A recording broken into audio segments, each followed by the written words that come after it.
Okay, hello everybody and welcome to the review of the Minolta XE7 camera. Now, the Minolta XE7 camera was introduced in 1974 by Minolta. It was introduced in Japan as the Minolta XE, in Europe as the Minolta XE1. The Japanese and the European version came in black and gray color. And the XE7 was the North America version of the camera that only came in black. I believe the camera was produced from 1974 to 1977, so it's quite an old camera. It's an film camera, a 35mm camera, electronic SLR, and overall it is kind of a semi-professional camera because it has a lot of features but not that much as the previous model, the Minolta XK, XM, X1, that has the removable visor. This one has the fixed visor, but you could consider this as kind of a derivative of the X1 model, but kind of simplified. Now, the overview of this particular camera. This particular camera, as you can see, it's in good shape, but it has some scratches right here in the paint because, as I mentioned before, it's an old camera. It also has some chips here in the plastic, but overall it's in good cosmetic condition and in good mechanical working condition.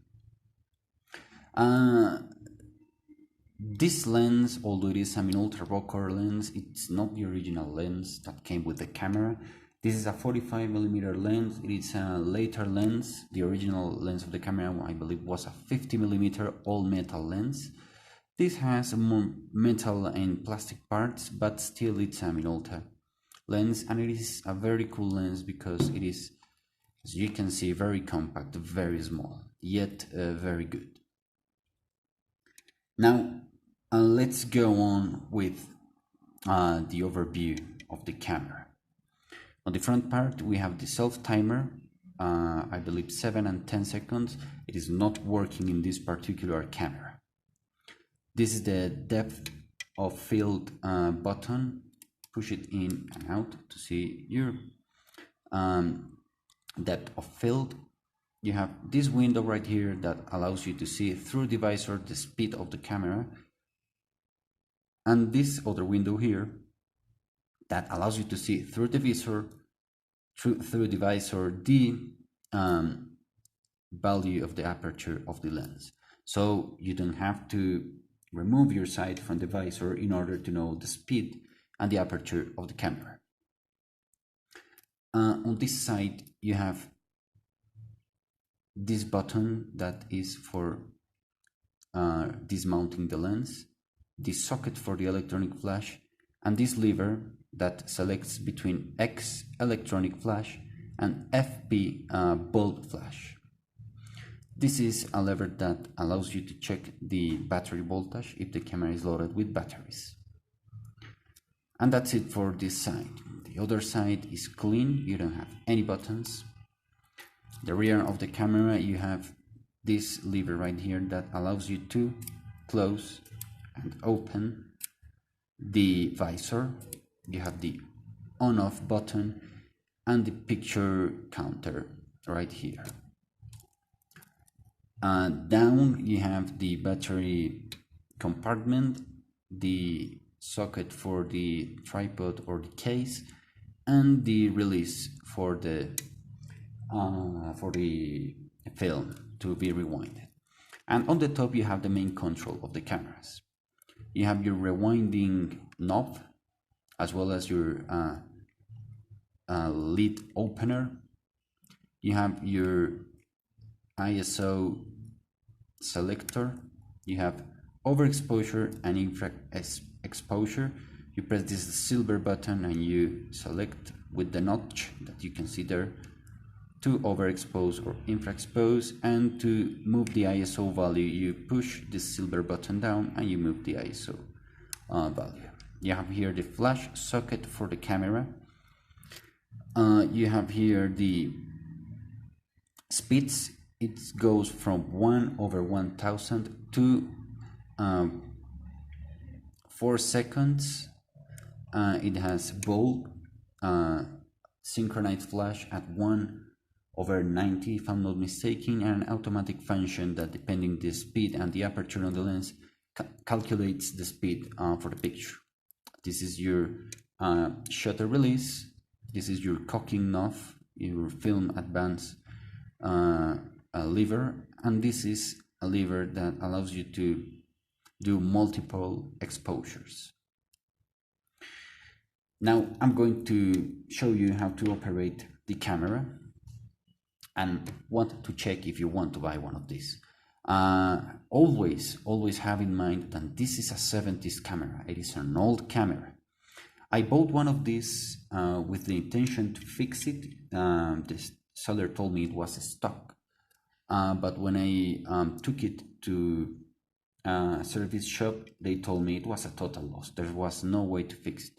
So always, if you're going to buy one of these cameras, check the working condition. And for doing so, the first thing you're going to do is you take a coin and you open the battery compartment. You unscrew it to the left. As you can see, this comes off. And what you're going to do is you're going to check that this port is not rusted.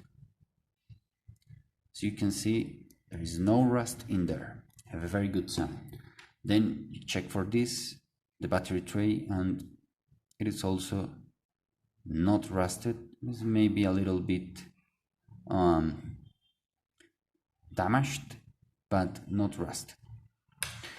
Batteries. You need two LR44 batteries, so 1.5 batteries like this. It's a 3-volt camera. You need the batteries to operate it. And the way you put them is with the button, this part face down like this, and the same for the other battery, this part facing down like so. Then you take the camera and you put that in and screw it to the right. You don't need to tighten this a lot. Just when it stops turning, you leave it there. The next thing you do is you check by pressing this lever down. You see it glows red. That means that there is battery, that the camera has batteries and it can operate. A detail: if you push down this and it doesn't light up, it could be that the LED bulb, it's broken, it's damaged, but the camera works. So the real way to know if the camera works is operating it. For doing so, you simply turn on the camera, you load it, and then it should work. Now, let's pretend you want to put a roll inside. What you do is this knob, you push it up and it will open your tray. You open it, and for checking the shutter condition of the camera, you turn it on, you load the camera, you select a low speed that allows you to see that it actually operates. Other thing you can do is you set it in bulb and you check the bulb. And as we can see, this camera, it's operating. For putting the film, you take the film with this part looking down, put it here, you put it safe with this, then you take the film and you put this part of the film in that gray area. It should enter there.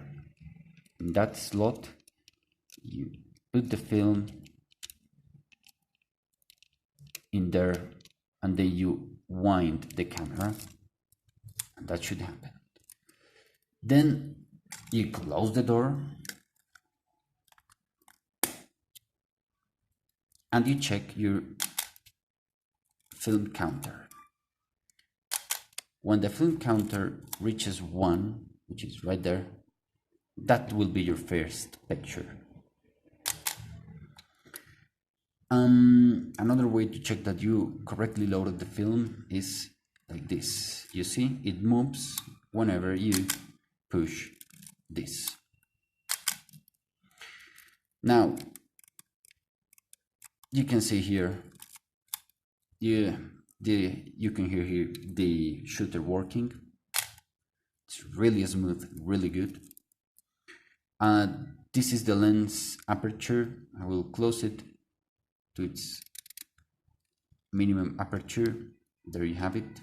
And the button of the field of view, what allows you is to remove that.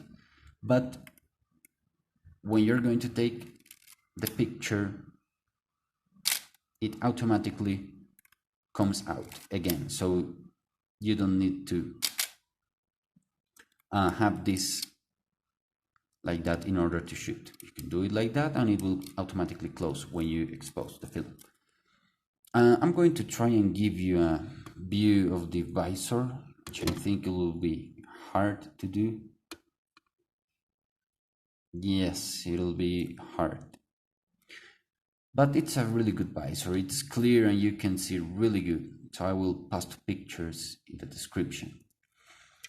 I haven't shot with this camera yet, but if you want to see pictures of this camera and this particular lens, let me know and I will give you links or make another video. Should you buy this camera? Yes, if you have the opportunity, buy it. It's a really cool camera, it's really complete, it's a really classic, really a collectible. Bear in mind, it's a 1970s camera, so it's not that great, it's not that perfect. It can fail in any moment, but still it's a great camera.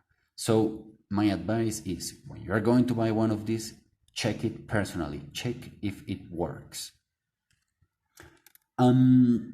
What else I can do? Well, let's take a look at this lens for a second. So, as I mentioned, this is a Minolta Rokkor 45mm lens, made in Japan, original Minolta lens. It's metal and plastic construction, but it is a really cool lens. It is very, very interesting because it is compact, but it's really sharp and really cool. 45mm lens, real good. For inserting it, you align the red dot with the red dot of the camera, like so, and then you just turn it this way and it locks. And for removing it, you push this button, turn it towards the red point and just pull it out. So I'm going to show you how it operates with flash. This is a really simple flash. So you take this part of the flash, you mount it here in the camera, turn on the flash, then you connect this part, as I mentioned, in this socket. There you go, it is connected in the socket. And when the flash is ready, you synchronize the flash by putting it into the X position. Select X and it should work without problem. Okay. Really cool camera, really complete, really good. If you cross in front of one of these and it works, I recommend you to buy it cheaply. Really cool camera. It's solid, it's metal constructed, so you feel it's solid. It has some little plastic parts like this top part of the visor, but it is a very solid field camera, very cool, and not that common of a camera, because the most common model of Minolta is the X700, I believe. It's a camera people love a lot, they talk a lot about it, but boy, this camera, it's also really cool, and if you have the opportunity to buy it, I recommend you to do so. So Thank you for watching this. If you are interested in photography and things, you can let me comments below. I have another cameras, film cameras that I could review for you guys if you want. They are not Japanese, they are Soviet bloc cameras, which I think makes them peculiar. And thank you for watching. Any doubts, any comments, anything you want to say, please comment down below. And thank you very much. So remember, Minolta XE7, really cool camera. Thank you for watching.